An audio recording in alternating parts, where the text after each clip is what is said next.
முதல்ல இங்கே வந்திருக்க எல்லாருக்கும் வணக்கம். நிஜமாக எனக்கு என்ன சொல்கிறதுன்னு தெரியல. என் படம்னா கூட எதாவது பேசுவேன். நான் பெற்ற பிள்ளையை பற்றி என்ன பேசுன்னு தெரியல.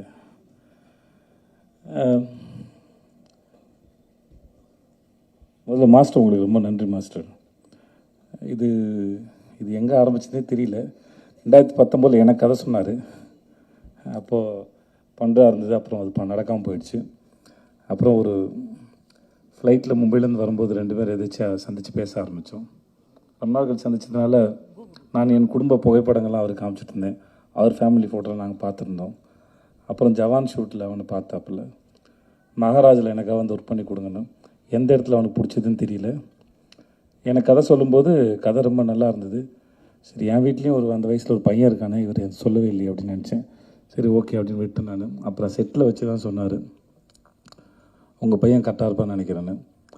எனக்கு ஒரு மாதிரி சந்தோஷமும் இருந்தது, ஆனால் பயமும் இருந்தது. ஏன்னா அது அவன் எப்படி பண்ண போகிறானோ, இல்லை அவன் அப்போ தான் காலேஜ் படிச்சுட்டு இருந்தான், அப்போ தான் சேர்ந்துருந்தான்.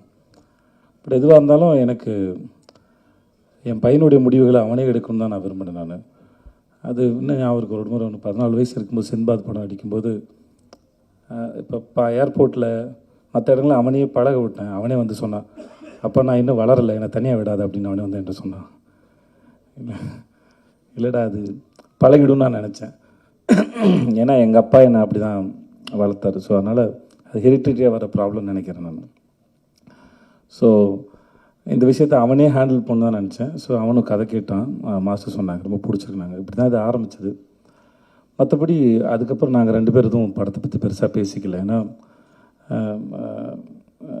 நிறையா பிறந்ததும் நிறையா பேசியிருக்கோம், வாழ்க்கையை பற்றி பேசியிருக்கோம், படிப்பை பற்றி பேசியிருக்கோம்,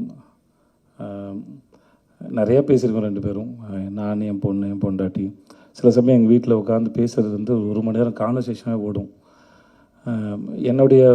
நான் நடித்த வேலை பார்த்த அனுபவங்களை உட்காந்து வீட்டில் பேசுவேன் நான். சில சமயம் வந்து சில சீன் பண்ணது, அதோடய எக்ஸ்பீரியன்ஸ் ரொம்ப நல்லாயிருக்கும், ஒரு ஐடியா வந்தது நல்லாயிருக்கும். அது நான் என் குழந்தைங்களோட பகிர்ந்துக்க ஆசைப்படுவேன். ஏன்னா என் தொழில் சினிமா தான், நாங்கள் தான் வேலை பார்க்குறேன். ஸோ அதனால் என் தொழிலோட அனுபவங்களை, எப்படி இந்த மூளை இயங்குச்சு, எப்படி வேலை பார்த்தேன், மற்றவங்க எப்படி வேலை செய்கிறாங்க, இந்த மனித மனமும் இந்த மூளையும் எப்படி சிந்திக்குது அப்படிங்கிறது வந்து நான் என் தொழில் வழி தான் சொல்லிக் கொடுக்க முடியும். மோஸ்ட்லி அப்படி தான் சொல்லிக் கொடுக்குறது இல்லை, அது டிஸ்கஷனாக இருக்கும். சொல்லுவேன் நான், எனக்கு பொண்டாட்டி பிள்ளைங்க இருக்குது, வேலை இருக்குது, கடன் சுமைகள் இருக்குது, அப்புறம் பாதுகாப்பு சார்ந்து நிறையா சிந்திக்க வேண்டியது இருக்குது. ஆனால் குழந்தைங்களாக இருக்க உங்களுக்கு எந்த பாரமும் இல்லை. அதனால் நான் பேசுகிற கருத்துக்களை கேட்டு உங்களுக்கு ஏதாவது கருத்து இருந்தால் கூட என்கிட்ட பகிர்ந்துக்கோங்க, அது எனக்கும் உதவியாக இருக்கணும் அப்படின்னு ஒரு ஜனநாயக முறையில் தான் டிஸ்கஷன் இருக்கும் மோஸ்ட்லி. அது ஒரு வயசுக்கு மேலே அப்படி தான் வச்சுக்கிட்டேன். ஸோ அதனால் அவனுடைய விஷயங்களில் வந்து அவன் தான் தேர்ந்தெடுக்கணும், அது அவன் தான் முன்னாடி எடுத்துகிட்டு போகணும்.